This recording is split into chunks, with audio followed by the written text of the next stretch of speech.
Merhaba dostlar, hızlı şarjın enerji dolu dünyasına hoş geldiniz. Ben elektrikli geleceğin heyecanını sizinle paylaşmaya her zaman hazır olan dostunuz Hüseyin Kızıloğlu. Bugün otomotiv dünyasının biraz muallakta kalan, ne tam elektrikli ne de tam benzinli olabilen hibrit denen ilginç türü masaya yatırıyoruz. Şimdi sıkı durun, çünkü size öyle şeyler anlatacağım ki bu ara çözüm sandığınız hibritlerin aslında geleceğin yollarını tıkamaya çalışan iyi niyetli ama temelde yarım yamalak bir teknoloji olduğunu düşünebilirsiniz. Eğer siz de geleceğin sessiz, güçlü ve mis gibi sıfır emisyonlu elektrikli araçlarda olduğuna inanıyorsanız bu videoyu sonuna kadar izleyin. Söz veriyorum, hibritlere bakış açınız 180 derece değişecek. Hadi başlayalım. Hibrit araçlar piyasaya ilk sürüldüğünde sanki hem biraz çevreci olayım hem de benzinin bitince yolda kalmayayım diyenler için bir orta yol gibi sunulmuştu. Elektrik motorunun o sihirli sessizliğiyle kısa mesafelerde kaymak, benzinli motorun güvencesiyle uzun yollara gitmek. Kulağa hoş geliyor, kabul edelim. Ama hızlı şarj ailesi olarak biliyoruz ki asıl devrim tam elektrikli araçlarda saklı. Hibritler ise bu devrime giden yolda samimi bir geçiş aşaması mı, yoksa fosil yakıtlara olan bağımlılığımızı sürdürmek için ustaca bir erteleme taktiği mi? Bence cevap biraz ikincisi. Bakın dostlar, hibrit dendi mi akan sular durulmuyor. Hafif hibrit, tam hibrit, şarj edilebilir hibrit, sanki bir otomobil çorbası. Her bir tür benzinli motorla elektrik motorunu farklı oranlarda karıştırarak daha az yakıt tüketimi ve daha düşük emisyon iddiasında bulunuyor. Ama gelin görün ki bu karmaşık karışımların her birinin kendine has yan etkileri ve tam elektrikli geleceğin sunduğu saf sürüş keyfine kıyasla bariz eksiklikleri var. Şimdi gelelim hafif hibrit denen arkadaşlara. Bunlar otomobil dünyasının makyajsız güzeli gibi dışarıdan bakınca bunda elektrik de varmış diyorsunuz. Ama aslında elektrik motoru sadece hafif bir dokunuştan ibaret. Küçük bir elektrik motoru ve minicik bir batarya. Benzinli veya dizel motora sadece kalkışta ve ani hızlanmalarda bir el veriyor. Ama bu destek o kadar kısa sürüyor ki sanki bir sprintere ilk adımda ufak bir itki vermek gibi. Yakıt tasarrufu da genellikle laf olsun torba dolsun gibisinden. Tıpkı şekersiz diye satılan ama içinde tatlandırıcı olan ürünler gibi. İlk başta masum görünüyor ama aslında pek de fark yaratmıyor. Avrupa Otomobil Üreticileri Birliği verileri bile hafif hibritlerin gerçek dünya yakıt tasarrufu oranlarının genellikle üretici iddialarının çok altında olduğunu gösteriyor. Bir de rejeneratif frenleme muhabbeti var. Fren yapınca ortaya çıkan enerjiyi elektriğe çevirip bataryayı bir nebze şarj etmek kulağa hoş geliyor. Ama hafif hibritlerdeki o küçücük bataryalar bu enerjinin ancak bir damlasını depolayabiliyor. Geri kazanılan enerji genellikle bir sonraki gaz pedalına dokunuşunuzla anında harcanıyor. Yani boşa gidecek koskoca bir enerji denizinden sadece bir bardak su alabiliyorsunuz. Bu da sistemin genel verimliliğini komik seviyelerde tutuyor. Hatta bazı zeki otomotiv yorumcuları hafif hibritlerin aslında markaların emisyon hedeflerini ucuz yollu kapatmak için kullandığı yeşil badana taktiği olduğunu düşünüyor. Yani bakın biz de çevreciyiz demek için yapılan küçük bir numara. Şimdi geçelim tam hibrit denen şehir içinde ninja gibi sessizce süzülen ama uzun yolda sırtında yük taşıyan hamala dönen araçlara. Özellikle Toyota gibi bu işin duayeni olan markaların geliştirdiği tam hibrit sistemler düşük hızlarda ve kısa mesafelerde benzinli motoru uyku moduna alarak tamamen elektrik motoruyla hareket edebiliyor. Şehir trafiğinin o sinir bozucu dur kalk anlarında benzin motorunun susması hem yakıt tasarrufu sağlıyor hem de etrafa o pis egzoz gazını salmıyor. Elektrik motorunun o anlık güç patlaması sayesinde kalkışlar da ok gibi oluyor. Şehir içinde elektrikle kaymak sanki geleceğin ulaşımının bir fısıltısı gibi. Ama iş uzun yola gelince tam hibritlerin o küçük ama marifetli bataryası kısa sürede pes ediyor. Elektrik motorunun menzili sınırlı olduğu için Araç kısa bir süre sonra mecburen benzinli motora mecbur kalıyor. İşte tam bu noktada araç beraberinde taşıdığı elektrik motoru, batarya ve o karmaşık hibrit aktarma organları sadece fazladan ağırlık ve potansiyel arıza kaynağı olarak kalıyor. Bu da aynı klasmandaki daha hafif ve daha az karışık içten yanmalı motorlu bir araca kıyasla yakıt tüketiminin artmasına bile neden olabiliyor. Yani şehir içinde çevreci, süper kahraman gibi davranan tam hibrit, otobanda sıradan bir benzinli vatandaşa dönüşüyor. Şimdi geldik hibrit teknolojisinin en kafa karıştırıcı ve potansiyel olarak en hayal kırıklığı yaratan türüne. Şarj edilebilir hibritler. Yani plug-in hibritlere. Teoride bunlar hem elektrikli araba keyfi hem de benzinli araba güvencesi sunan iki dünya güzeli gibi.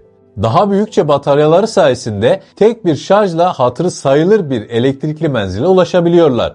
Mesela BYD CLU DMI gibi modern örnekler bu potansiyeli kağıt üzerinde taşıyor.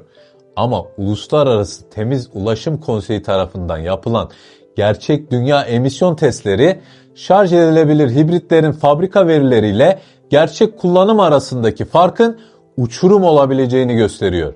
Yani gerçek hayat senaryolarına baktığımızda maalesef acı bir komedi izliyoruz. Birçok kullanıcı bu son teknoloji harikası araçları satın aldıktan sonra çeşitli bahanelerle düzenli olarak şarj etme zahmetine katlanmıyor. Şehirlerdeki yetersiz şarj altyapısı, şarj etmenin zaman kaybı olması, ev veya iş yerinde şarj imkanının olmaması veya sadece kullanıcıların üşengeçliği gibi nedenlerle bu araçların çevreci potansiyeli tamamen heba oluyor. Sonuç olarak bu pahalı oyuncaklar yanlarında sürekli olarak ağırlık yapan karmaşık bir elektrik motoru ve batarya sistemini boş yere taşıyarak aslında normal benzinli arabalar gibi kullanılıyor. Daha da trajikomik olan şu ki bataryası düzenli olarak şarj edilmeyen bir şarj edilebilir hibrit genellikle aynı segmentteki safkan bir benzinli arabadan daha fazla yakıt tüketiyor. Bunun mantık dışı nedeni ise aracın hem benzinli motorunu taşıması hem de işe yaramayan elektrik motorunu, işe yaramayan bataryasını ve bu sistemle ilgili hiçbir işe yaramayan elektronik aksamın ekstra ağırlığını taşımak zorunda kalması. Yani hem elektrikli gideyim hem de benzinim olsun hayaliyle yola çıkanlar sonunda ne elektrikli gidebiliyorlar ne de benzin tasarrufu yapabiliyorlar. Bu durum sürekli diyet yapacağım deyip her öğünde gizlice hamburger yemek gibi. İyi niyet var ama sonuç fiyasko. Hibrit araç teknolojisi doğası gereği iki farklı dünyayı bir araya getirmeye çalıştığı için beraberinde kaçınılmaz bir karmaşıklık getiriyor. İçten yanmalı motorun o gürültülü ve kirli dünyası, elektrik motorunun sessiz ve temiz dünyası, aralarında karmaşık bir köprü görevi gören aktarma organları, hassas batarya yönetim sistemleri. Bu teknoloji yığını hem araçların üretim maliyetlerini uçuruyor hem de potansiyel arıza noktalarını çoğaltarak uzun vadede bakım ve onarım maliyetlerini cep yakan seviyelere çıkarıyor. Özellikle araçlar yaşlandıkça bu karmaşık sistemlerin uyumlu bir şekilde çalışmaya devam etmesi mucize gibi bir şey. Oysa geleceğin parlak yıldızları yani tam elektrikli araçlar tam tersine şaşırtıcı bir sadelik sunuyor. Sadece birkaç hareketli parçası olan elektrik motoru, sağlam ve uzun ömürlü batarya paketleri ve doğrudan bir güç aktarım sistemi.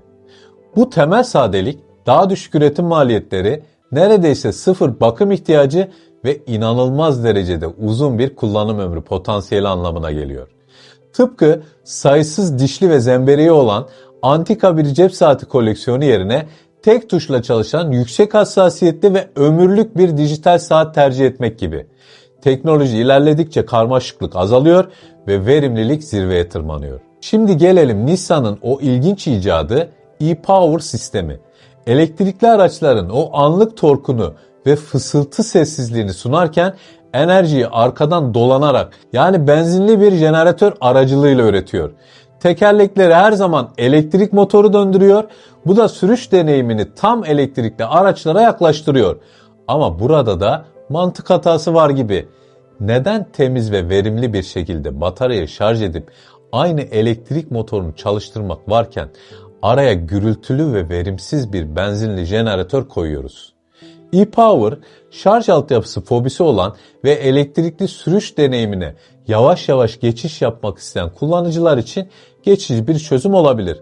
Ama nihai hedef sıfır emisyonlu ulaşım olduğunda dolaylı yoldan elektrik üretmek yerine doğrudan bataryadan güç almak çok daha akılcı ve çevreci bir yaklaşım sunuyor. E-Power sanki elektrikli bir trene sürekli olarak benzin ikmali gerektiren bir jeneratör vagonu eklemek gibi işleri gereksiz yere karmaşıklaştırıyor.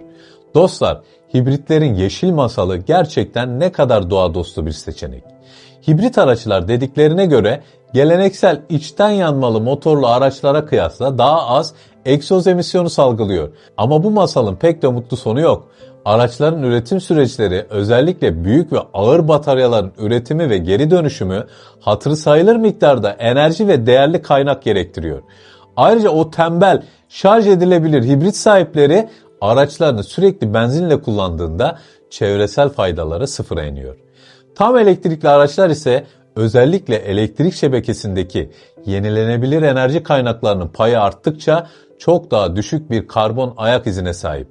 Elektrik üretimindeki yeşil devrim hızlandıkça elektrikli araçların çevresel avantajları da katlanarak artacaktır. Hibritler bu kaçınılmaz dönüşüm sürecinde sadece bir durak olarak kalacak ama nihai varış noktası her zaman sıfır emisyonlu, sürdürülebilir bir ulaşım ekosistemi olmalı. Hibritler sanki kömürle çalışan bir elektrik santrali gibi ilk başta daha temiz bir alternatif gibi görünse de uzun vadede tamamen yenilenebilir enerji kaynaklarına geçmek tek gerçek çözüm. Değerli Hızlı Şarj ailesi, bugünkü derinlemesine ve dürüst analizimizde hibrit teknolojisinin karmaşık ve çoğu zaman çelişkili dünyasına cesur bir yolculuk yaptık. Gördük ki hibrit araçlar bazı kısa vadeli avantajlar sunsa da özellikle elektrikli araç teknolojilerinin ışık hızında geliştiği bu çağda nihai ve sürdürülebilir çözüm kesinlikle tamamen elektrikli araçlar. Hibritler otomotiv tarihinin bir geçiş dönemi icadı olarak anılacak. Ama geleceğin yolları sessiz ve güçlü olan tamamen elektrikli motorlarla aydınlanacak. Biz hızlı şarj olarak bu elektrikli devrimin sadece bir izleyicisi değil, aynı zamanda coşkulu bir parçası olmaya kararlıyız. Eğer siz de bu heyecan verici kaçınılmaz dönüşümün bir parçası olmak, geleceğin teknolojilerine ilk elden tanık olmak isterseniz kanalımıza abone olmayı, bu videoyu beğenmeyi ve o kıymetli düşüncelerinizi yorumlar kısmında bizimle paylaşmayı unutmayın. Bildirimleri açarak da en güncel elektrikli araç teknolojileri, çılgın incelemelerimiz ve geleceğe dair elektrikli vizyonlarımızdan ilk siz haberdar olabilirsiniz. Unutmayın, Hızlı Şarj sadece bir kanal değil. Geleceğin enerjisiyle birlikte yolculuk yaptığımız elektrikli bir aile. Bir sonraki enerji dolu videomuzda görüşmek üzere. Elektrikle kalın, hoşça kalın, güvenli ve keyifli sürüşle kalın, teknolojiyle kalın arkadaşlar.